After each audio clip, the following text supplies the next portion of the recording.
मैं हूं आशिकीन कुरैशी, आप देख रहे हैं GPN 7 न्यूज। इजरायल और हमास के बीच जारी जंग का आज 16वां दिन है। इस बीच इजरायल ने हमास के ठिकानों पर हमले तेज कर दिए हैं। हमास से 16 दिन की जंग में इजरायल और फलस्तीन के बीच युद्ध में 5000 से ज्यादा लोग मारे गए हैं। हमास ने 7 अक्टूबर को इजरायल पर अचानक हमला बोला था। इसमें 1400 से अधिक इजरायली नागरिकों की जान गई है। 200 से ज्यादा लोगों को बंधक बनाकर गाजा में रखा गया है। बड़ी संख्या में लोग घायल हुए हैं। वहीं फलस्तीन में भी 3500 से अधिक लोगों की जान गई है। इजरायली लड़ाकू विमानों ने रविवार तड़के वेस्ट बैंक में एक मस्जिद पर एयर स्ट्राइक की। इजरायल का दावा है कि यहां हमास के लड़ाके छिपे हुए थे और इसका इस्तेमाल आतंकी हमलों की साजिश रचने के लिए किया जा रहा था। फिलिस्तीनी डॉक्टरों ने बताया कि हमले में कम से कम एक शख्स की मौत हो गई है। इजरायल द्वारा हालिया दिनों में वेस्ट बैंक पर किया गया यह दूसरा बड़ा हवाई हमला है।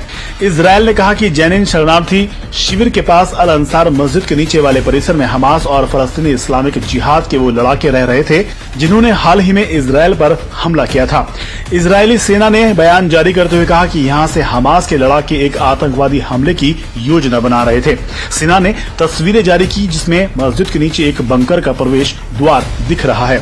इजरायली सेना ने एक ग्राफिक्स भी जारी किया है जो दर्शाता है कि आतंकवादियों ने वहां हथियार कहां जमा किए थे। जेनिन शरणार्थी शिविर फिलिस्तीनी इलाकों का गढ़ माना जाता है जो इस साल की शुरुआत में एक बड़े इजरायली सैन्य अभियान का केंद्र बिंदु बना था।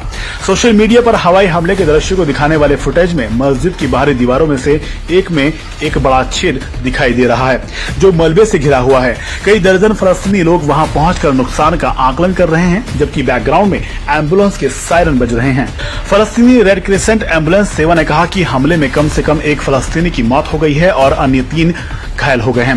पहले कहा गया था कि 2 लोग मारे गए हैं। शिविर में रहने वाले लोगों ने कहा कि उन्हें इजरायल द्वारा चेतावनी मिली है कि शिविर से दूर रहें क्योंकि यहां आतंकवादियों की घुसपैठ हो गई है। फिलिस्तीनी अधिकारियों का कहना है कि 7 अक्टूबर को हमास के हमले के बाद से इजरायल लगातार गाजा में बम और रॉकेट से हमले कर रहा है। गुरुवार को इजरायली बलों के साथ संघर्ष में वेस्ट बैंक में कम से कम 84 फिलिस्तीनी मारे गए हैं। इजरायली सेना ने कहा कि उसने शहर तुलकम के पास एक शरणार्थी शिविर में स्ट्राइक और हवाई हमला किया है। सेना ने कहा कि स्ट्राइक का उद्देश्य संदिग्धों को पकड़ना है और हथियार जब्त करना था। फलस्तीनियों ने कहा कि इस हमले में कम से कम 12 लोग मारे गए।